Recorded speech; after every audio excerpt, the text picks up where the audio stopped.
In the third Alex Stone novel, Alex faces one of the biggest challenges of her career. She knew Rahim Sahi when he was a law student in Kansas City. She was one of his mentors.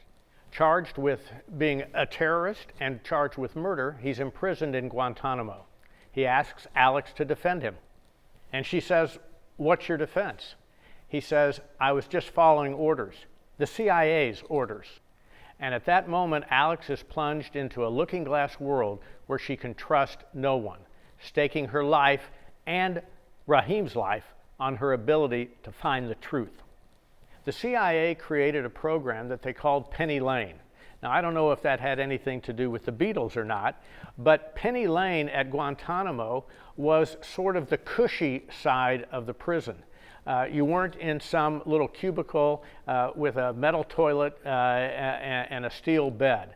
The CIA sort of, their version of whining and dining, all for the purpose of turning the prisoner into a CIA double agent and sending them back to whatever part of the war on terror front that the CIA thought they could be useful. And that's what happens to Rahim Sahi. He goes back to Pakistan, where he's from, and decides to make jihad against the United States. He's captured, he's brought to Guantanamo, and the CIA turns him into a double agent. And that's when things go horribly wrong. And now his defense is, "I was just following the CIA's orders."